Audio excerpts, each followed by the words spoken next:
Welcome to the Giving It Away podcast. I'm Craig, aka the Hedgehog Man. With me today is Simon. Simon, welcome, mate. Thank you very much for having me. Do you want to introduce yourself? Yeah, my name's Si. Met Craig about 3 months ago. Exactly 3 months ago. 3 months ago, yeah. I haven't looked back since. For the purpose of this, we'll have to say the 12-step program. What brought you into those rooms? Desperation, I think. Yeah? Yeah, I think that's a big one for all of us. I hit rock bottom. Nowhere else to turn. You find yourself at the lowest of the low. Nowhere else to go. And yeah. So tell a little bit about your upbringing. My upbringing, it seems to be one of two cliches. You either had a bad upbringing or a good one. And for me, I can't fault my upbringing or my parents. They taught me right from wrong. I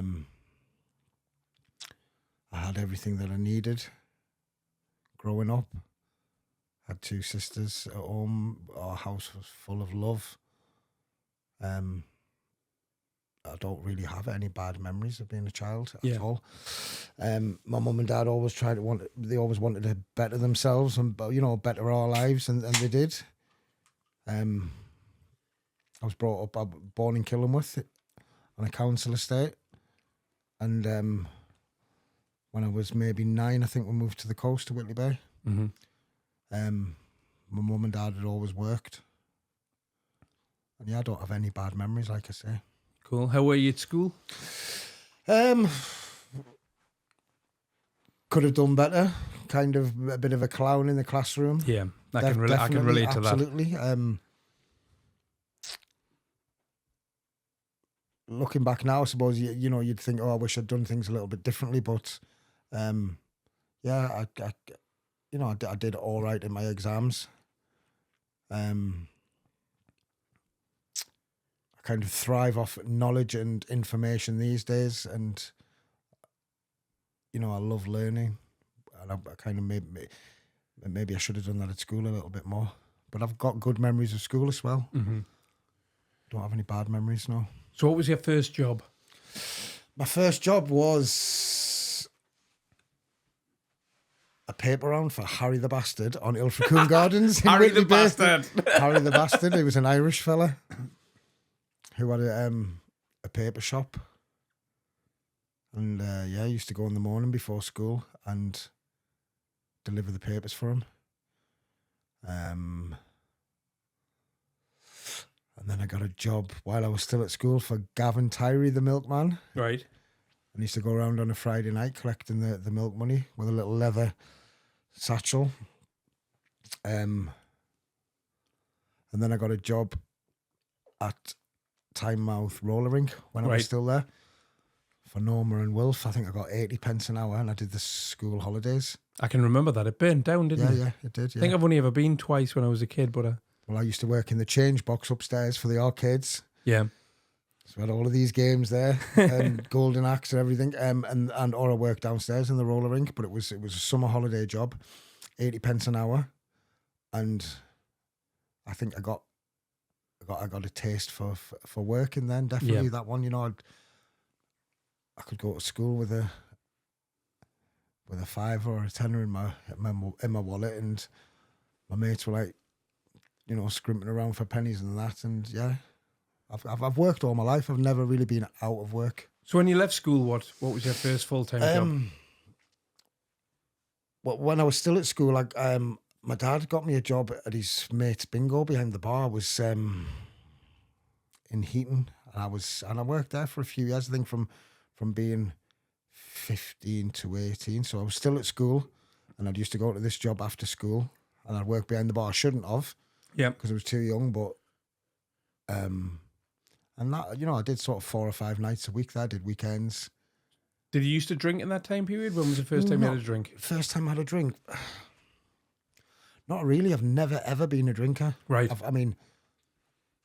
I enjoyed a pint. Yeah, but I can remember going down Whitley Bay with my mates and drinking Red Stripe when I was 16, 17, and I think that put me off for life. Right. Like, we'd go to Churchill Park, and they'd have bottles of cider or Thunderbirds, and I'd have a swig, but I was never a fan of getting drunk. I didn't particularly like the feeling. So when did the drug use start then? It's odd to hear that story because 99.9% of the people that I talk to Right. about this, alcohol is always the first problem that they had. No, definitely, absolutely not. Tell me when your drug use started. The first, the first drugs I had were, I think I was at Tynemouth College, so I would have been 16, and I smoked weed with my mates. I never smoked it in a spliff. Right. Because I never smoked cigarettes. Right.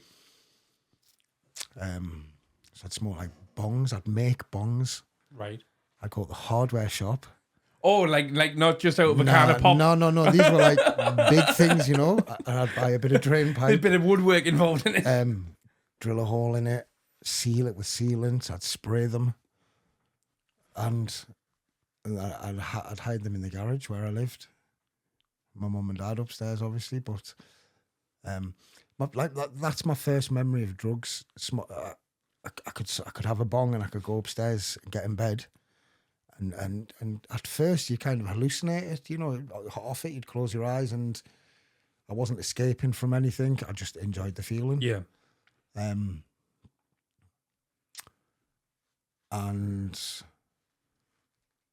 then how long did that go on for the bongs? And how often was it an everyday thing? Was it at the weekend? No, it wasn't an everyday thing. Definitely not. No, it was occasionally. As in, I wasn't a stoner. I wasn't an everyday smoker. Mm-hmm. I maybe do it at the weekend with my mates. But I can't say it progressed. I don't. Then I discovered clubbing, nightclubs, Sands in Whitley Bay. Yeah, I've been to Sands. Yeah, and I used to go to the Ritz, the Ritz in Newcastle. Yep, that was the first club I ever went to in this country. It later became Icon, didn't it? Well, I never went when it was Icon. It was always the Ritz, but above the door in concrete, I think was written the Oxford. Yep. And then you had Macy's upstairs. Yep. Sort of up the flight of stairs at the side. So Macy's and the Oxford, I preferred Macy's. But the first strong drug I had, I suppose, was having wraps of whiz there. And I would do it with a couple of my mates, with my girlfriend at the time, on a Friday. And then we'd go to the other one, the Ritz, on a Saturday, I think. And then Whitley Bay. I had my first ecstasy. Can you remember what kind it was? It would have been a thistle or a shamrock or a dove. And there were 15 quid, I think, back in the day then, when they were good. When music was music and pills were pills and all that. But that music is still a massive part of my life. I listen to it almost daily, I think. The 90s stuff, the house, the retro Italian piano music, I absolutely love it. It's on my Spotify, and when I'm at work and I'm driving into Newcastle, that's all what's on. Yeah, high energy stuff. Yeah. No, I can close my eyes and it makes the hairs on my back, on my neck, not on my back because I haven't got any hairs on my back. Makes the hairs on my neck or my arms stand up. But I absolutely love it. Yeah. But that was my first encounter. They were my first encounters with drugs. The weed. It wasn't weed. It was hash, resin. I don't think my mum and dad ever knew. It never caused any problems. It never caused harm to anyone. Neither did taking whiz at the weekend. Just recreational stuff, it wasn't a problem. So then fast forward to, when did it start to become a problem? Well, I moved to Tenerife when I was 18. And that's when in Tenerife, that was the first time I tried coke. Right. But again, I wouldn't say it was a problem. It wasn't something I did every day. It wasn't something. It was occasionally. But that's when I was introduced to it, and it was. What were you doing out in Tenerife? The first year, I worked down the strip in Veronica's as a PR. Yeah. And that period, I started drinking a little bit. Not every day, not every night. It was never a big thing, but I'd have a couple of bottles of beer at work, and I would enjoy that. How long were you out there for? 16 years. 16 years, Yeah, Jesus. I wasn't expecting No, that. yeah. I For am. 16 years. I was just about to say there's quite a lot of similarities so far because we went to the same clubs. Yeah, You know what I mean? Yeah. Same, near enough the same time period. I mean, I'm 44. You're 47. Yeah. So same time period, near enough, give or take a few years. I did a season out in Malia in Crete. Right. But I wasn't out there 16 years. No. Malia in Crete's when my drinking started. Right. Free drink every single. I was a DJ out there. Free drink every single day. When I went, it was 11 stone. When I came back, I was 16 and a half. I was unrecognizable. Just this big 20-year-old fat fucking blimp came back. It was the same in Tenerife. It was not part of your wages, but you'd get paid per person that got in the bar. You get a basic wage, but they'd also give you whatever you wanted to drink because I suppose you got a bit of confidence from that, didn't you? Mm-hmm. And that job was a big. I don't think I've ever lacked confidence, but that job was it teaches you a lot because you're approaching strangers on the streets. Yeah. You're meeting all kinds of people. From all walks of life, yeah. And then I got a job in Tenerife selling timeshare, Right. which was something I knew nothing about. So I was suited, booted, working in an office. You'd have this couple who'd been accosted upstairs somewhere by another English person with a scratch card. Mm-hmm. They used to give them one off the top of the pile, one off the bottom. One was a winner, one was a loser. Yeah. This English couple who's only just popped out for a pint of milk be scratching his scratch card, and all of a sudden they've won the star prize. So it was either a holiday, 500 quid, or a camcorder, because it was camcorders back then. Right. They all won the holiday, but to win the prize, they didn't know what the prize was till they went to the resort. They had to go and collect it. But the terms and conditions were, in order to win your prize, you have to look around this resort for 90 minutes. Right. So they'd come and meet us, and we would have 90 minutes with this couple to just talk to them, get to know them, find common ground, break walls down, and then go in for a hard sell with a timeshare. Yeah. Like I say, it was all new for me, and I really believed at the time what I was selling was a brilliant product, and it was worth every penny. And I was quite naive to it, but did they get the holiday? Yeah, they did. Yeah? Yeah. They had to pay for their own flights. They got a week's accommodation. Right. But the terms and conditions of that were, when you're on that holiday, you have to go to another timeshare presentation. So they'd meet someone else for 90 minutes, and if we didn't get them the first time, the next company or the next holiday, they might get them that time and get them to sign up. And it was, it's a numbers game. Yeah. For every 10 couples that you saw, you'd be expected to sell to kind of 3 or 4 of them. It was commission only. It was high paid. It was fast paced. It was very like positive mental attitude was drummed into you. And again, that wasn't something I knew nothing about. But it sounds like a stereotypical, like, high pressure sales environment. Yeah, it is. And when you don't know anything about it, you kind of you can be drawn into it. Yeah. And I was. And I earned loads of money. By that time, I think I was taking more and more coke. Right. Was it daily? Was it daily by then? Or? No, it wasn't daily. No. More excess? Definitely more excessive, more benders, yeah. Yeah. I think if I knew then what I knew now, would I have done things differently? And I suppose I'd be daft not to have done things differently, but it was part of my experience of growing up. I was 21, 22, 23, 24 in those days. Which is, to be fair, if you're going to dabble with drugs, that's the time period in your life when you should be doing it. And as long as you can leave it in that time period of your life, absolutely. and then grow up and do everything else, but we can't. No, we couldn't. And that's... Or we didn't. Until very recently. Until very recently, yeah. And... I mean, the amount of time me and you've been sober compared to how long we were using in some form, it's a piss in the ocean, really, isn't it? It is. I mean, the taking coke abroad and the recreational drugs, it was recreational. It wasn't a habit then.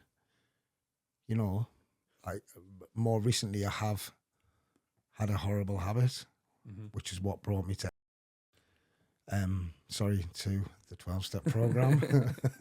Tell a little bit about that. Fast forward to when you started to dabble with that.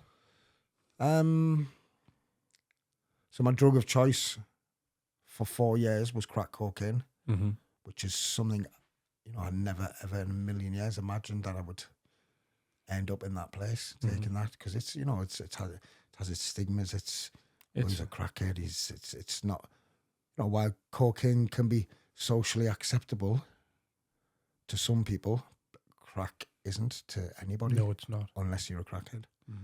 Even then, it's something you hide. I mean, I can remember the time period of my life when I was doing it.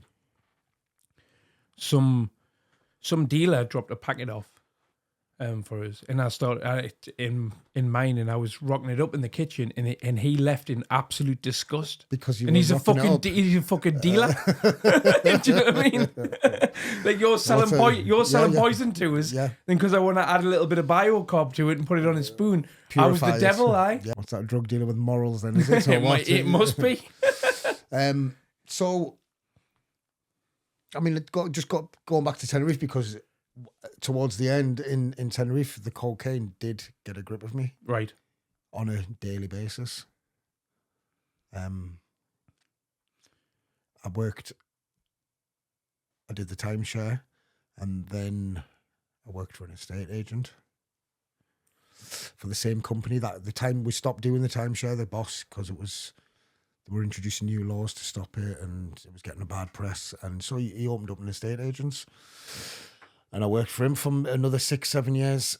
And then I changed to another company, another estate agent. And that's, I can kind of remember there, towards the end of my time in Tenerife, being in a cycle of going to work, having some breakfast, having a coffee. Yeah. Lunchtime with my boss in the office. Let's get a bag. And this was daily. In the end, this was like every single day, and you're stuck in a rut, and it was horrible. And we just would start about 1 o'clock every day, and that would go on till the end of work at 5 o'clock, and then I would continue at home till 2-3 in the morning, go to sleep, and then I'd be up at 9 in the morning. The last 6 months I was there, that's how I remember it. Yeah. Stuck in a vicious circle. And was it still fun at that point? Was it fun? I don't think it was fun, no. I think, no, it wasn't. It was, but I don't think I realised that it was I don't remember thinking I need to stop. The job was well paid. I could do it, pretty much every day. But no, it wasn't fun. Definitely not. Because I'd say I'd split up with my daughter's mum. She'd gone back. Yeah, that was probably a bit of a trigger. So I had a daughter in Tenerife. Right. And with an English girl. Yeah. Right. From Manchester. And we split up. She went back home. And I think in fact it is, looking back now, that is when it started to become a daily habit. And did you splitting up have anything to do with the drugs, or? No. Like, it was something we would kind of do together, but not excessively. Right. I guess with her gone, and then I could do it excessively, you know. And it wasn't. It wasn't. Oh, I've had a shit day, or I've had a bad day, or this is happening to me, or I feel sorry for myself. I'm gonna do it. Yeah. I don't need a reason to. Yeah. I just I guess that's part of my personality. Just the opportunity. I didn't need to reason to do it. I didn't do it to drown anything out. I did it because I kind of enjoyed it or wanted to. Yeah. But then 6 months later, the enjoyment's not there, really, is it? And you're still chasing it, kind of. Yeah. it was never anything stronger than cocaine over there. And So how long had you been in Tenerife at this point? 16 years. Oh, so this is right at the end. This is right at the end. My dad literally flew to Tenerife and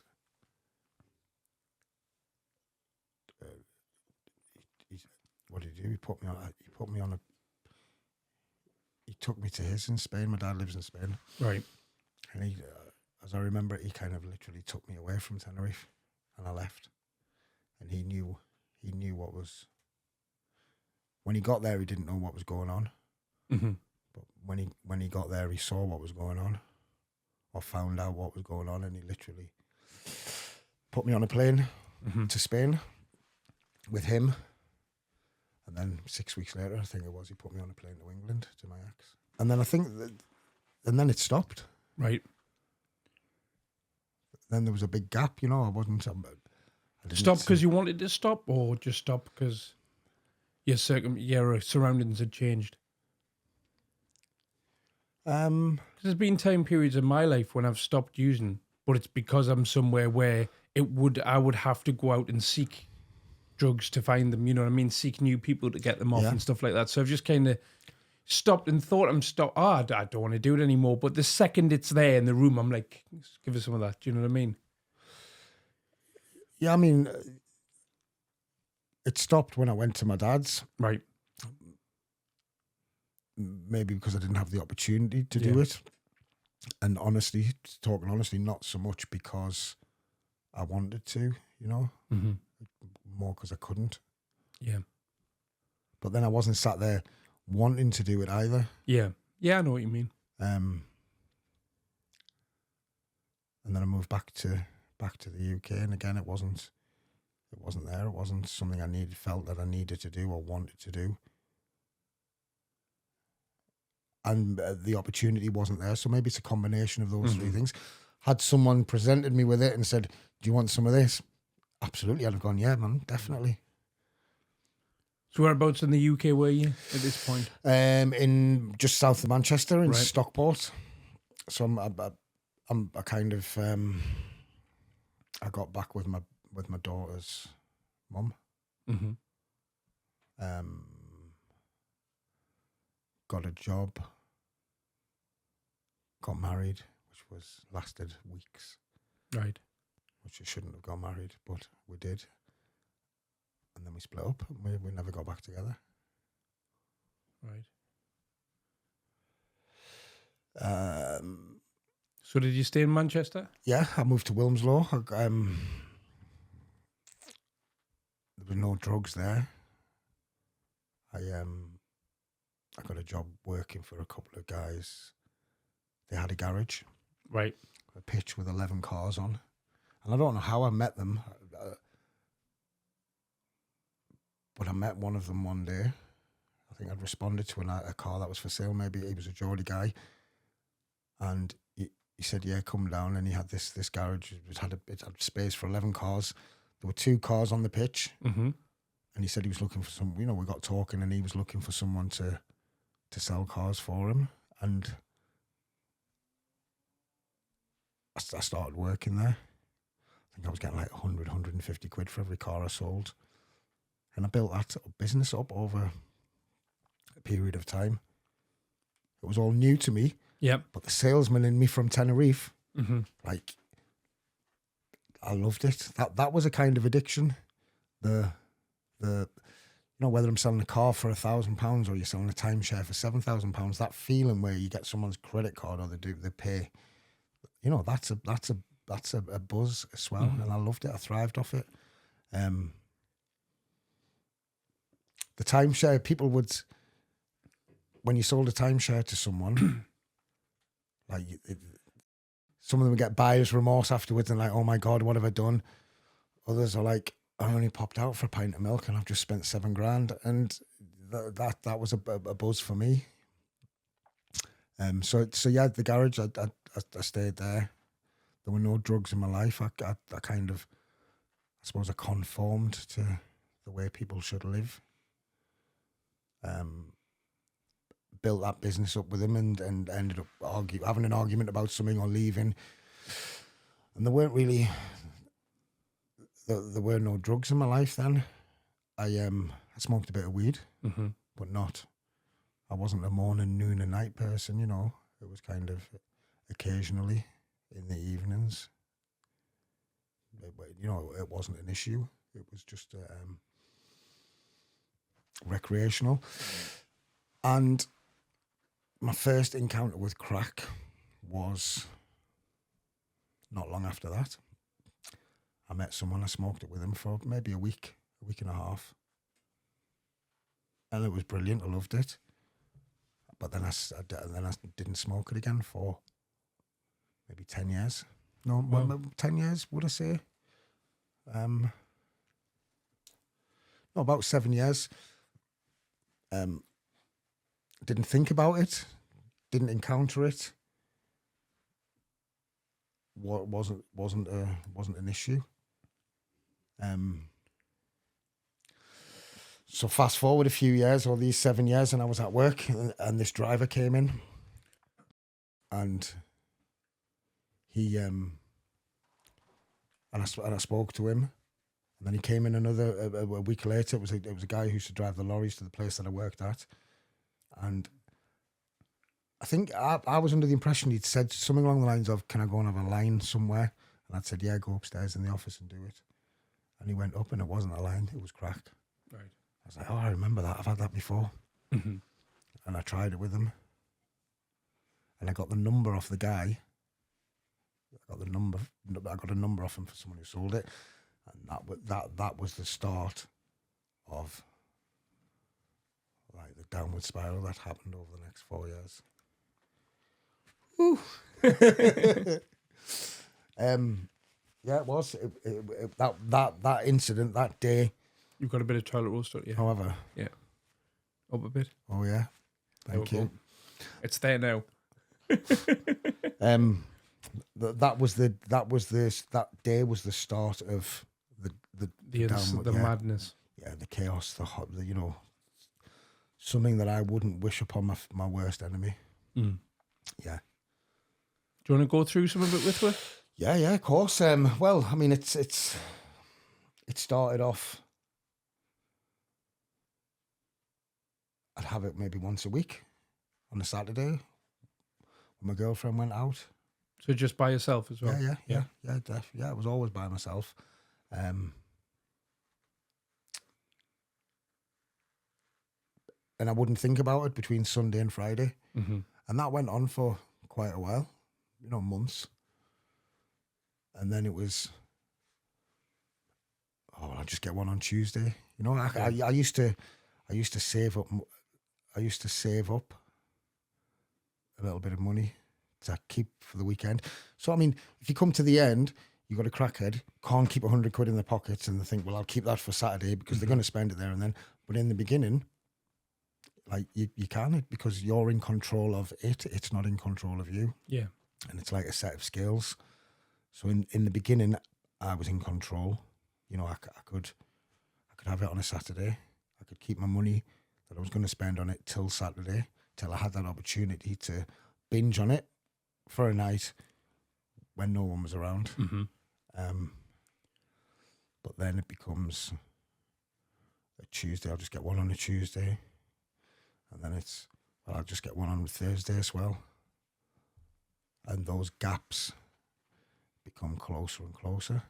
Still got a job, still got a nice house, still got a relationship. Nobody knew. You can hide it well.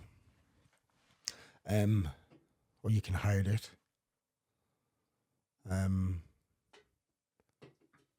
How well were you hiding it, like, in reality? Because at first, yep, for quite a while, I hid it well. But there were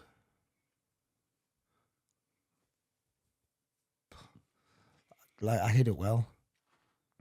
A couple of things I can remember are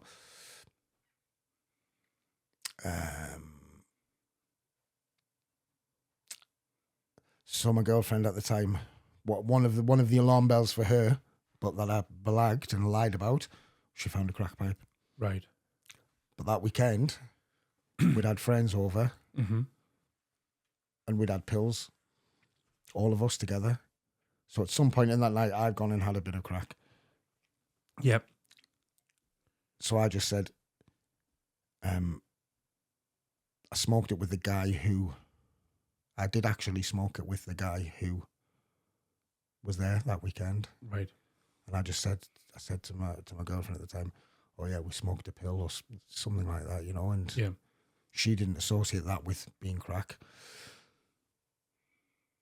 But then fast forward a few months, when she's found 3 crack pipes over those months, Mm-hmm. you can't, you can't keep up. You can try and lie, but there's going to be a point where she thinks about that. She's seen me with my pupils massive, and I used to blame that, not blame it, but I'd put that down to, oh, I got these tablets off the guy around the corner. Yeah. And because I was getting away with saying things like that, I continued to do it, and it was a secret that I knew about, that nobody else knew about. Just went on holiday still 2 or 3 times a year. She went away. We'd go to my dad's. We had a family holiday.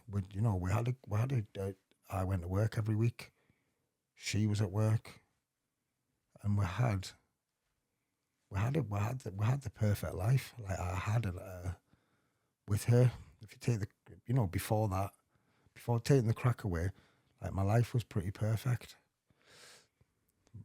My relationship with my baby's daughter was the opposite of that.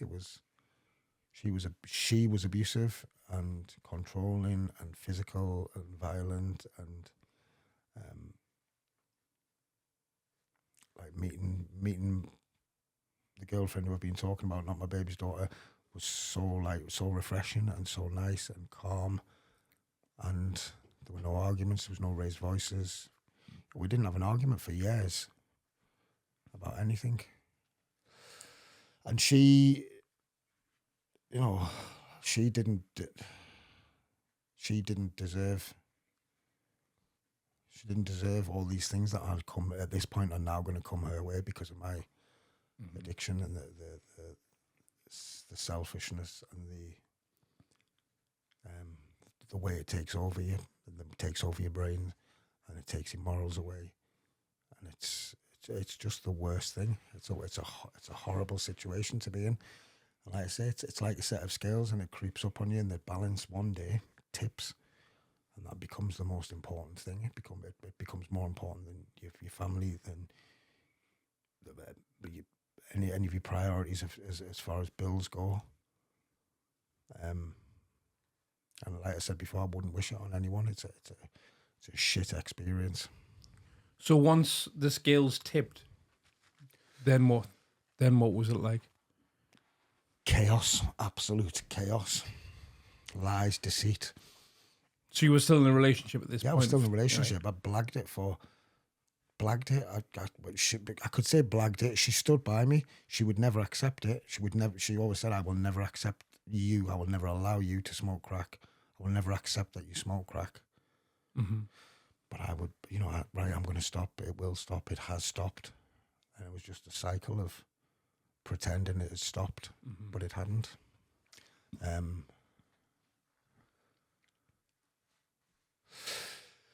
So there came a day where I admitted to her, after she'd found 3 pipes, and I had to say, look, I've been smoking crack. And that was like a weight off my shoulders, because it's something I'd carried by myself. I'm guessing it would have been a shock to her, but there must have been some kind of relief as well, because she's seen all these signs for months but didn't know the answers. So she's seen me heavy breathing in bed when I'd gone to the garage to smoke a 20 stone, and then I go and get back in bed. And I remember saying one day, what's the matter? Are you all right? Are you all right? Looking back now, I just smoked a 20 quid rock and got back in bed. So, like, my breathing was all over the place, sweat dripping down me.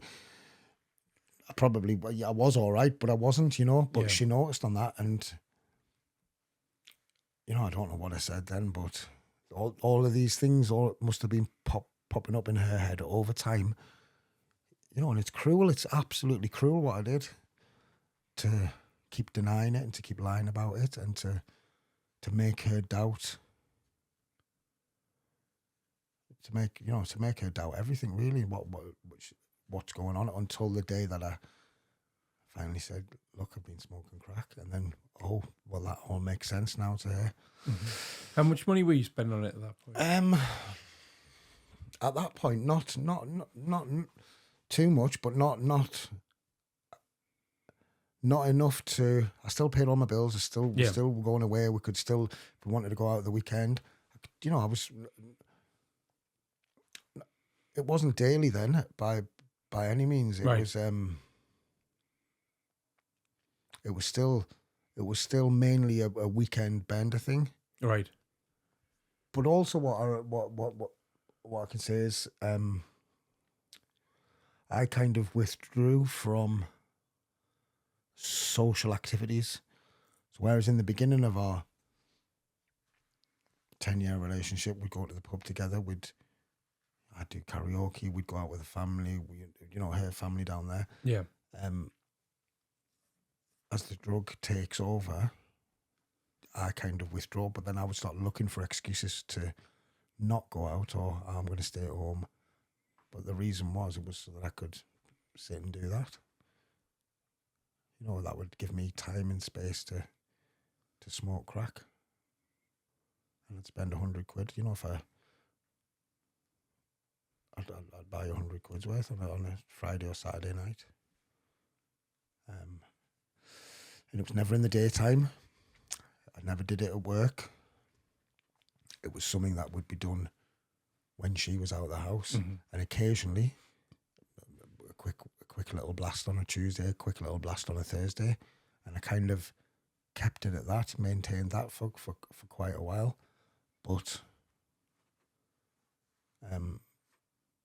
obviously she picked up on signs, and my behaviour and finding the drugs paraphernalia as well was, you know, she thought she was going mad. Yeah. And I let her think she was going mad. And that's when the scales start to tip, when you put that before someone who you love. Mm-hmm. But that was just the start of it. So she found out. I admitted it. And she said, if you want to stay with me, this needs sorting out. And tomorrow we drive to Newcastle, and I want you to tell your mum and I want you to tell your sisters what's been going on. Mm-hmm. So, and I did. We drove up to Whitley Bay. Sat in my mum's front room for about an hour and a half making small talk. Because I didn't want to say anything, obviously, but I knew I had to. Yeah. And then my girlfriend said, right, come on then, have you got something to say? She'd already told my sisters, I didn't know this. And I told my mum, and my mum, she would have been 72, 73, she's 77 now. So she would have been, 73 at the time. And like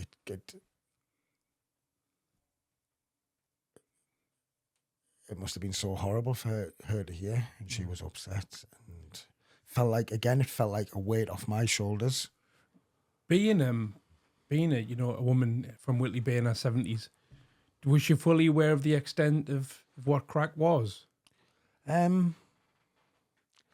Probably, because my dad's a similar age, and I think if I was to tell him, I don't think he would. No, I mean she probably, you know, you watch police programs and you see crack busts or cocaine busts. That's probably her, the extent of knowledge, kind of thing. Yeah. Because it's of their generation, it didn't exist, did it? No, it didn't. It didn't exist until I think like the late 80s, early 90s. Yeah, it's probably, you know, it was. You didn't. It started in America and worked its way over, but I'll tell you what. She like her and my little sister as well. I've got 2 sisters. So both my sisters were there, me, my mum, and my girlfriend, and they've always been so supportive. Like, I can't fault them. My little sister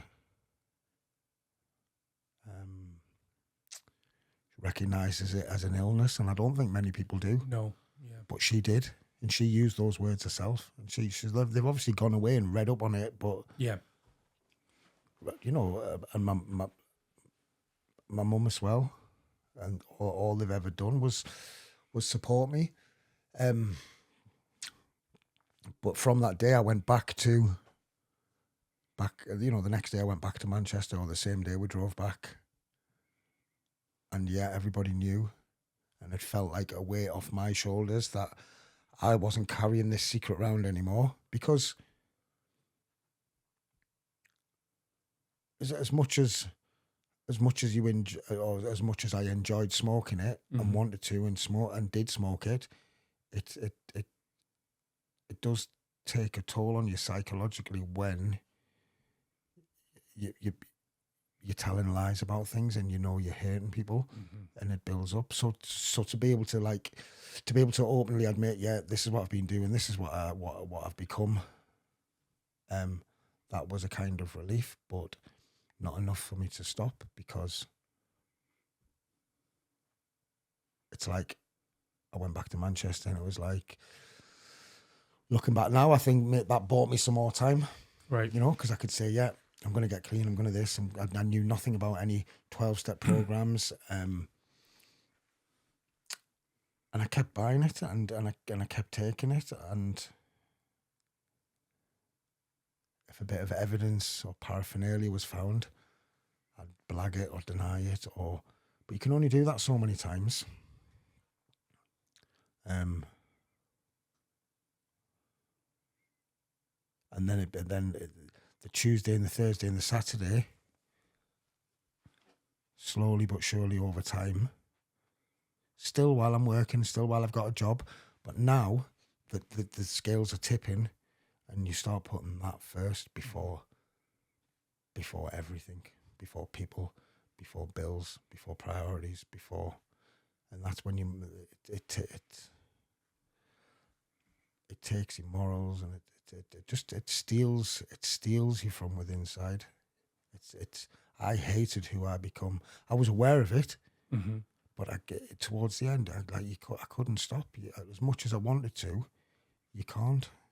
You know, scientifically, when you smoke crack, it releases massive amounts of dopamine in your brain. Yeah, and that's the pleasure drug.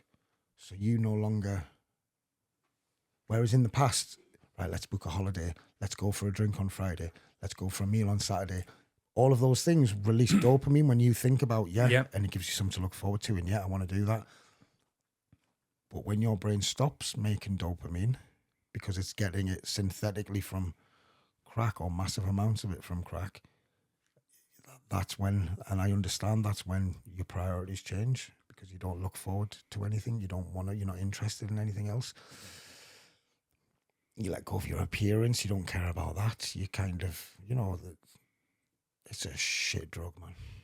It's horrible. So then, do you want to start and tell a little bit about your recovery then? Or just how your recovery came about in the first place? So my recovery started with me going into a rehab. Right. And it was my drug dealer who got me a place in there, which is quite How ironic. did that work? I rang him one day, and I suppose this is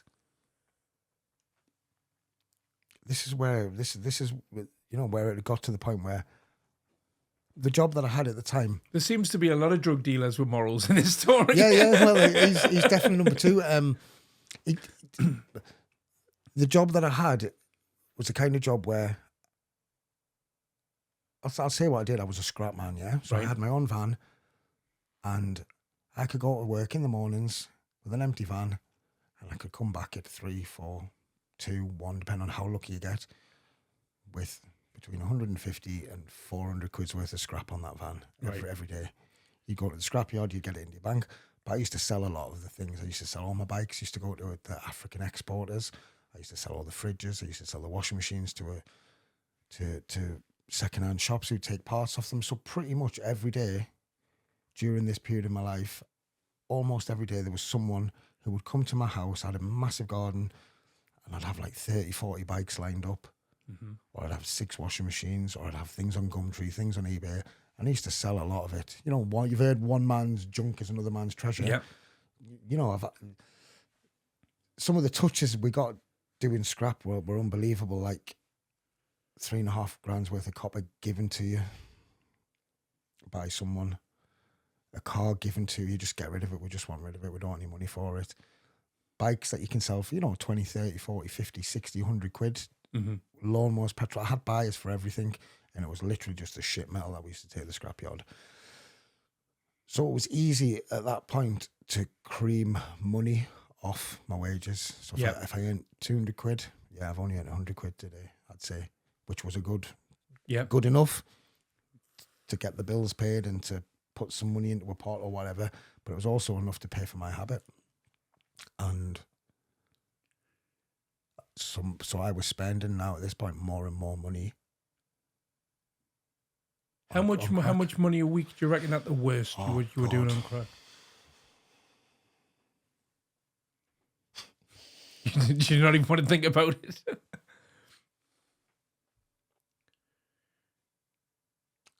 I mean, there's weeks when I've spent. There's weeks when not necessarily all on that, but there's weeks when I've blown 2-3 grand. Yeah. Yeah, it's easily done. It is. It's really easily done.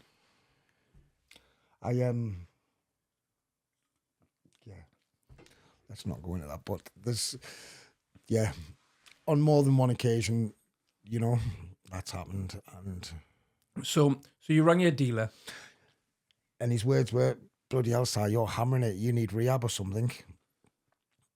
No, he said, "Bloody hell, sir, you're hammering it." And I said, "Yeah, man, I think I need to go to rehab." To which he replied, "My uncle works in rehab. Do you want me to have a word with him?" Wow. To which I said, "Yeah, can you?" So within a week, I had a phone call off someone, a guy called Benny. And I spoke to him. And he was like, "Yeah, come inside. We'll get you a place." Well, they did an interview first over the phone. And it was like an assessment. Mm-hmm. And she told me at the end, that's the quickest assessment I've ever done of anybody. And the reason was because I don't have a criminal record. Right. So when she'd asked me the questions about my using, about this, and then she got to the bit and said, "Right, what convictions have you got?" And I said, "None."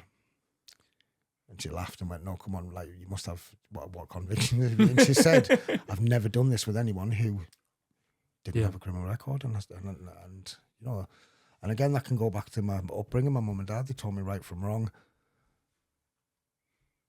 Even before I had an addiction. So, that was never part of my life. Yeah. And it never got to the point where I had to steal or fund my habit with crime, not because I was always working. But I can understand the desperation of people who do, absolutely, well and truly. And I ended up going to this rehab, but I was doing it for the wrong reasons. I wasn't doing it for me, because I was in rehab and I was thinking, when I get out of rehab, I'll be able to do it just once a week or once a month or have a blowout. And that's what I was thinking when I was in rehab. Yeah. It's a mistake we all make. But it's I got thrown out of rehab for a week. I got asked to leave because I failed a drug test. Right. Does that mean that you were using in there? I used and got caught. Right. Which, is not... I'm not proud of that. And I tell you what was one of the... Not the lowest, but one of the lowest points of... When I look back now, one of the really low points was... So I've gone to rehab. And you get asked to leave, and that's it. You're kind of out the door, within not a lot of time, within hours. I didn't have a penny. I didn't have anywhere to go. And I rang my girlfriend, the one that I've talked about, who stood by me and said, "Si, go to rehab, go and do your 3 months and come out and come back to us, and you know, and let's get our family back. And that's all she ever wanted. But ringing her and saying, please, can you come and pick me up? And her saying, no, I won't. Knowing that I'd been kicked out. Mm-hmm. And I slept rough that night. And that was a low point, that. Like, you know, being not rejected, but like, you know, it's like just feeling isolated and all my own doing. Mm-hmm. You know, I wasn't looking for anyone to blame. I fucked up basically because of the drug, because that drug was more powerful than, you know, I was in rehab for God's sake, and I'm smoking crack because you think you can get away with it. And I'd just been drug tested the day before, but they could do a drug test whenever they wanted. Mm-hmm. So that was a low point. I went to rehab for the wrong reasons, I think. I didn't do it for myself.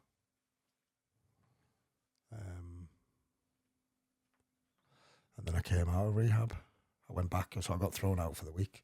And they say you can go back, you get drug tested before you go in, passed, clean.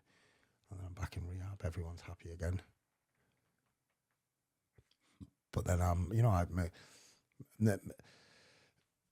all this time, I did want to get better. I did want to stop smoking it. I knew there's not one good thing. There's not one good outcome.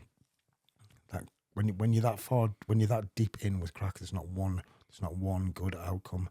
I remember sitting in rehab and writing 2 lists, all the good things that happen when you smoke crack and all the negative things. And there is no good thing, you know, other than a buzz for a very short period of time. But even as time goes on, that buzz goes away. Yeah. And it becomes something you've said, which I remember in one of the meetings was, you know, when we've talked about how people fantasize about a relapse, but don't. And you said you wouldn't enjoy it from the start. You could do it, but you know you wouldn't enjoy it. And that's exactly how I feel now. But that comes with time from hammering and hammering and hammering it. I can just imagine regretting it instantly, even before a drug had taken effect. Like if I was to have a line, I'd instantly regret it. If I was to go in a pub and order a pint of lager, first mouthful, I'd be like, what am I doing this for? But then I wouldn't stop. Right. Do you know what I mean? Because I'd think, I've had the mouthful now. Yeah. Do you know what I mean? And it just... But you never get that pleasure. Well, I mean, for crack, at first, it is pleasurable. It's intensely pleasurable, you know. See, I disagree, me, and we've had this conversation right at the before. beginning. So when I've never enjoyed it, never once. See, I did enjoyed it too much. But as soon as I had that first one, I would have another one. I mean, I only did it for 7 weeks of my life, and by the end of it, I was spending £700 a day on it, and I was like, why? I couldn't. Even in the midst of it, I had the clarity to, and I was thinking to myself, like, why am I doing this? I don't enjoy it. Do you know what I mean? But then, like, I'd wake up in the morning in the area I was living. So what made you keep doing it then? Why, if you didn't enjoy it and it cost so much? I would wake up the next day and just have a craving to do it. So do you think that the dopamine levels and the imbalances in your brain and I cannot explain it. I cannot explain it. So that craving was more powerful than the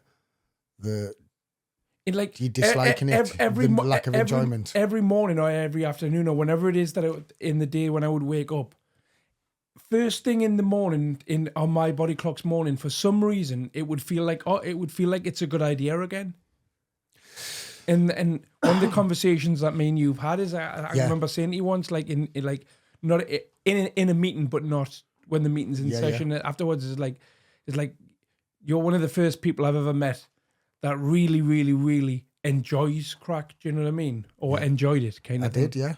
I mean, because I had Brian Cockrell, a guy from Middlesbrough, on my other podcast, and even he said that he said with it that resonated with us. He was like, I smoked crack for years. He said I never enjoyed a single second of it, but I couldn't stop doing it. And I was like, I was exactly the same as that. Right. Do you know what I mean?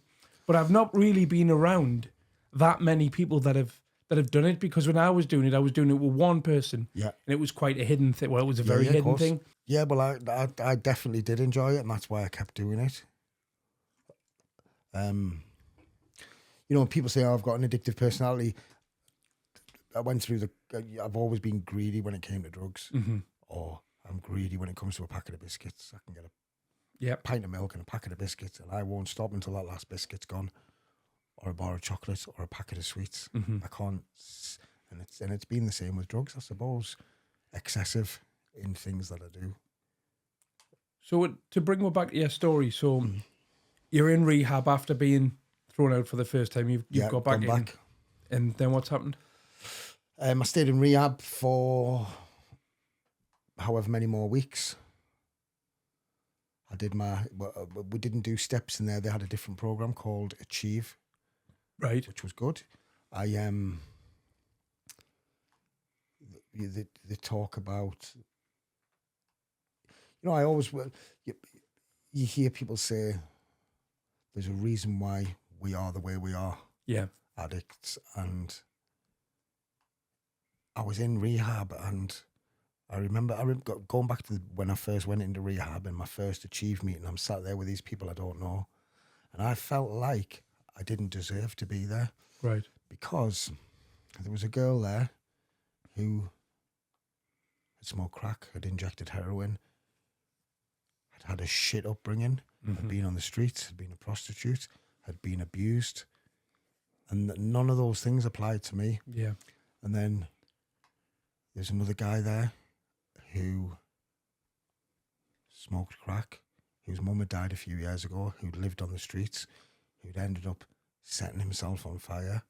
And like although we all had the drugs in common, these people, if they were thrown out of rehab, or they didn't have a home, they didn't have families to go to, whereas I had a nice home, a loyal girlfriend, kind of waiting for me to get better. And none of the people in rehab didn't. They were all relying on this rehab, putting them into their next step of their lives, which was like assisted living. So it was a massive shock to be sat in a room with people. I'm not going to say people like that, but people in that situation. You know, who'd all been homeless, who had nothing, who were probably. I don't think they weren't more desperate than me, but they were. To me, it seemed they were in a worse situation. But as was pointed out to me, you know what, my rock bottom for me is as bad as their rock bottom for them, regardless of whether you've got a house to go to and a relationship and a family waiting for you, but nobody else. And I just felt that kind of that I shouldn't have got myself into the situation I'd got in. I shouldn't have let it go this far. Yeah. And it was quite hard to deal with that. But you open up to people and we talk to people, and we had meetings, and there was one-on-one sessions where they talk about trauma that you may have suffered in your childhood. And I was like, I've not had any trauma, I don't know.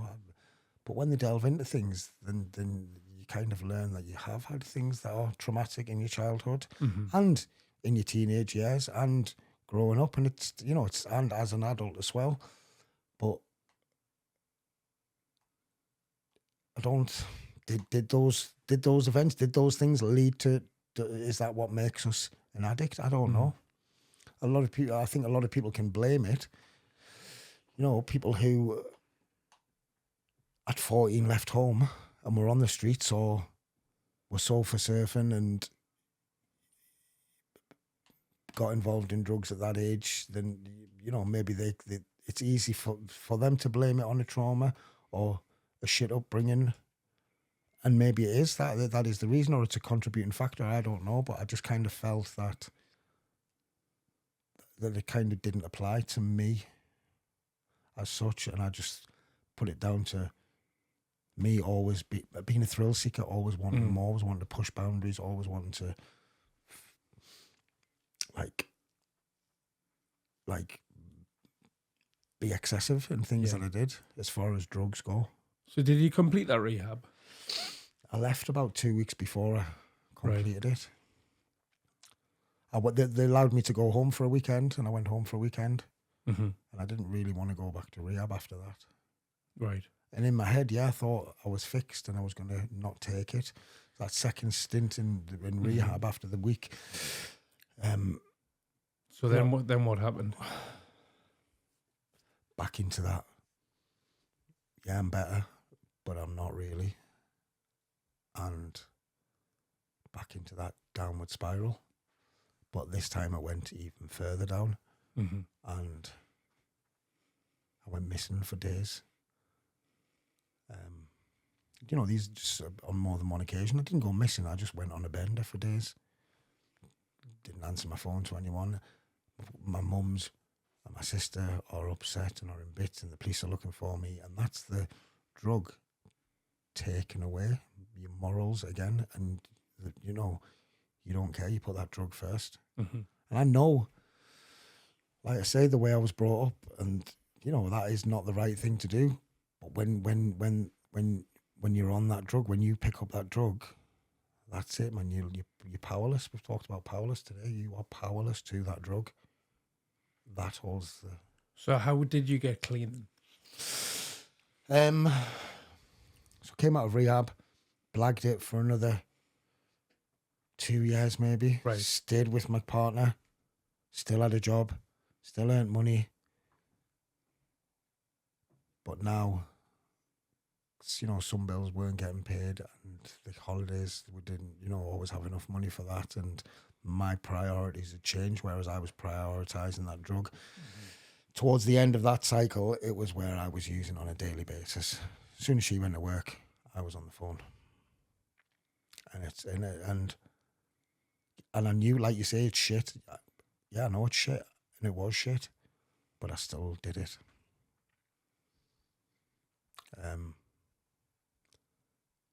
To the point where our relationship had totally broken down. It was just like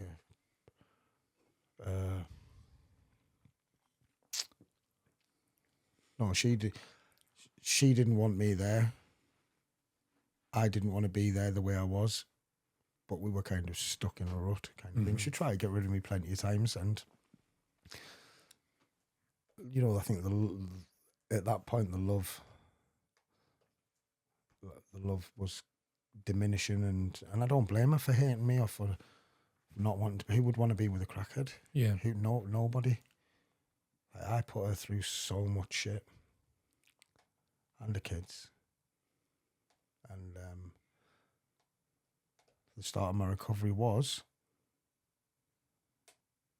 when she told me to get out of the house, but actually meant it, and that was it. Mm-hmm. And I slept rough again that night. I had no money. I was in the shed, and the police turned up. I should phone the police.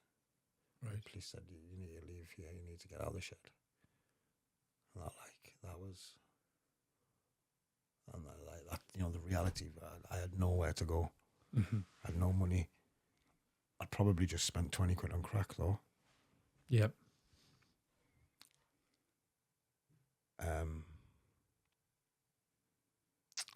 And my mum came to the rescue, I suppose. She got me a B&B. I had my job still. I kind of went from Airbnb. So big thing. So I'd left the family home. The police had took me in a van and dropped me off down the road, and they said, "Don't go back." Right. So I didn't go, and I didn't go back. So I think in a couple of days, in a week's time, less than a week, I was getting paid from work, like $2,500 or whatever, my wages. And I sent it all to my mum. Yeah. And I think that was like the first step in me doing the right thing for once. So I sent all my money to my mum. I would look for the cheapest hotel or the cheapest B&B, and my mum paid for them at first until I got paid. Yep. And she would send me like 7 quid and 6 quid to get something to eat, and money for cigarettes, and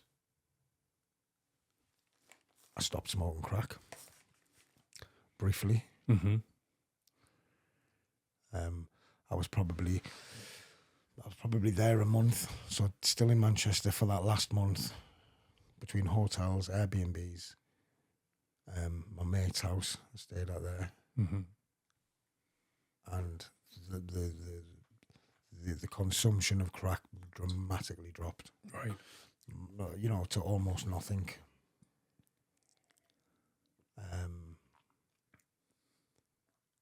And then it was, I moved back to the northeast. I quit my job. I came back to the northeast. I bought a car. I bought this little Golf. I came up to Newcastle for a couple of days when I got paid.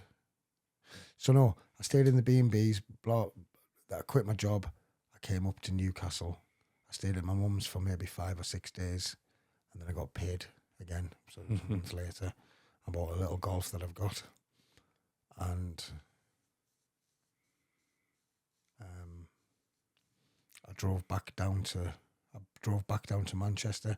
I hadn't quit my job because I drove back to Manchester to go back to work for a few days,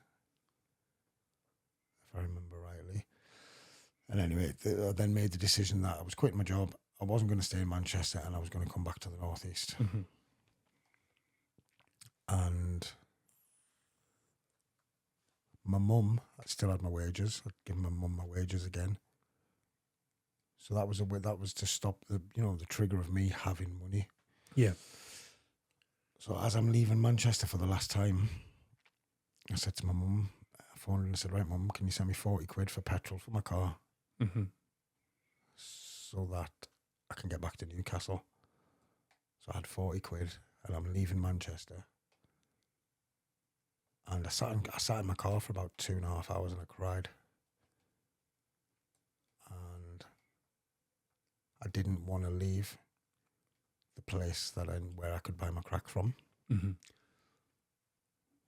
I cried feeling sorry for myself, I think. And anyway, I put 20 quid of petrol in and bought a stone and smoked it, and then got on the motorway and started driving back, knowing that I'm going to have to ring my mum and say, Mum, I need another 20 quid.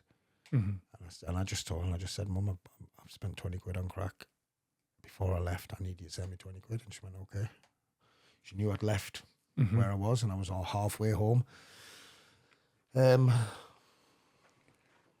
then you get home? I get home on a Friday. Don't know anyone that I can buy crack of. Don't want to. Know that I need to do something about it. I'm going to my sister's. I'm applying for jobs, doing my CV. And on the Sunday, so 2 days later, I'm at my sister's, and I look online, and there's a meeting at 12, one of these 12-step meetings, less than a mile from my sister's house in 10 minutes. Had no plans. No, there was no prior arrangements to go there. No, nothing. It was just kind of found it online. What day is it on? Oh, it's on a Sunday. Oh, it starts in 10 minutes. I'm going. I got in my car, drove for 5 minutes, turned up at that meeting, didn't know what to expect, and it was the best thing I've ever done. I remember it vividly. Yeah. Like it was.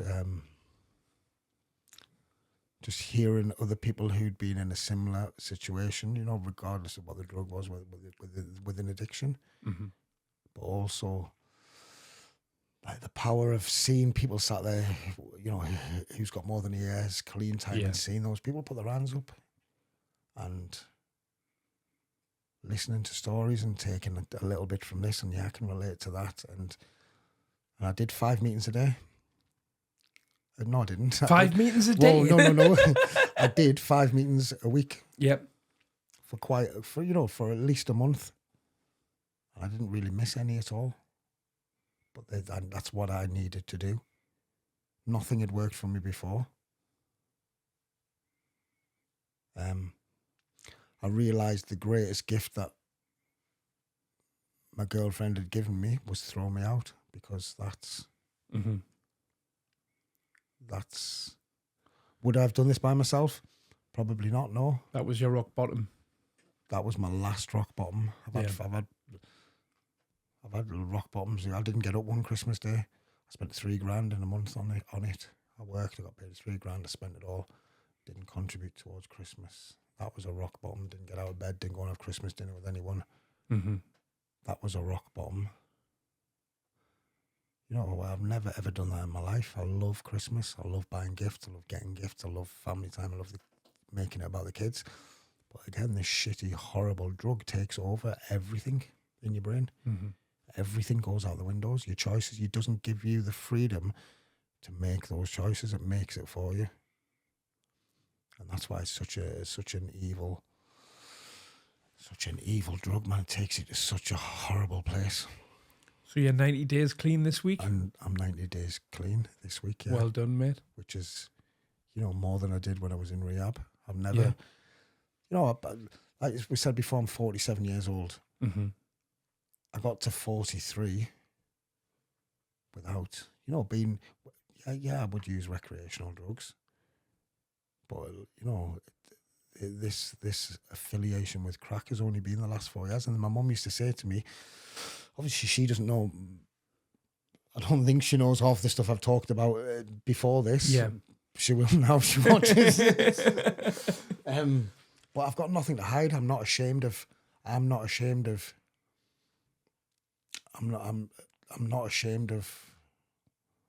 my past. Mm-hmm. I'm not proud of it, but I'm not ashamed of it. I mean, there's things I've done that I am ashamed of, definitely, absolutely. But I want to be loud and proud about my recovery, definitely. If one person listens to this and gets a little bit of hope from it, then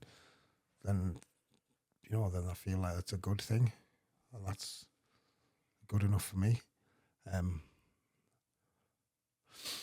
What was the question you said before? I'll definitely have you back on here, and we'll just have a big crack on because you've told your story. Did you say crack? Don't say crack. We've had a big crack on.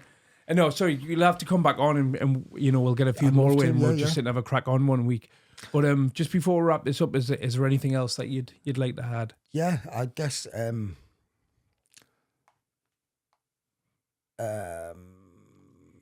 like I've talked about the past, and I think what's important for me now, I've talked about the addiction, what led to my recovery. I think the recovery is like the most is the best part, the most refreshing part for me. Like I say, I'm 90 days clean, and I never imagined that would happen. I wouldn't have been able to do it without the people who I see at those meetings. Mm-hmm. I do 2 or 3 meetings now a week as I'm getting my life back. I'll never, ever, ever, ever go back to smoking crack. Never. I hope you don't, mate. I really hope you don't. I really won't, and I know that. Thanks a lot, mate. I really appreciate it. Thank you very much for having me, man. All right. Brilliant. That's it. That's a wrap.